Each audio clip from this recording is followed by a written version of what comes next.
അപ്പോഴേ ഇന്ന് എന്നാ പരിപാടി എന്ന് ചോദിച്ചാൽ നല്ല കുഞ്ഞമത്തി കുറച്ച് അധികം കിട്ടിയിട്ടുണ്ട്. നല്ല ഫ്രഷ് കുഞ്ഞമത്തി കിട്ടിയതുകൊണ്ടാണ് ഇത് ചെയ്യാന്ന് വിചാരിച്ചത്. കഴുകി സെറ്റാക്കി കൊണ്ടുവന്നിട്ടുണ്ട് കേട്ടോ. ചോദിച്ചാൽ വിനാഗിരി ഒഴിച്ച് ഒരു ട്രിപ്പ് കഴുകി, കല്ലുപ്പിട്ട് ഒരു ട്രിപ്പ് കഴുകി, മൈദപ്പൊടി ഇട്ട് ഒരു ട്രിപ്പ് കഴുകി. അത് കഴിഞ്ഞിട്ട് ഒരു 3 പ്രാവശ്യം അല്ലാതെ നല്ല വെള്ളത്തിലും കഴുകി. നമുക്ക് ഇതിനകത്തോട്ട് ചേർക്കേണ്ട എന്തൊക്കെയാന്ന് വെച്ചാൽ മഞ്ഞപ്പൊടിയും പച്ചക്കടുക് അരച്ചതും ഉപ്പും കൂടെ ചേർത്ത് നമുക്ക് തിരുമ്മി കുറച്ച് നേരം വെക്കാം. നല്ല നല്ലെണ്ണ നമുക്ക് ഒഴിച്ചു കൊടുക്കാം. കുറച്ച് കരിയാപ്പില ഇടുന്നുണ്ട് കേട്ടോ. അതിനനുസരിച്ച് മീൻ അടി പിടിക്കാതിരിക്കാൻ വേണ്ടിയാണ്. നമ്മുടെ മറ്റേത് കുഞ്ഞമത്തി ആയതുകൊണ്ടാട്ടോ ഞാൻ മുറിക്കാത്ത. മത്തിയൊക്കെ നല്ല കിരികിരാന്നായിട്ടുണ്ട്.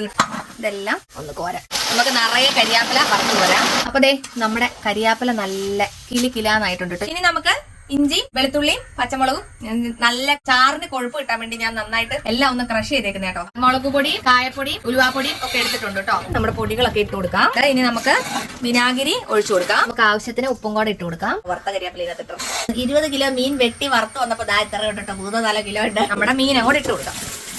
എന്റെ ഏറ്റവും പേഴ്സണൽ അച്ചാർ സെറ്റ് ആയിട്ടുണ്ട്. വേണ്ട ഒരു വേഗത്ത് വിളിച്ചോട്ടോ.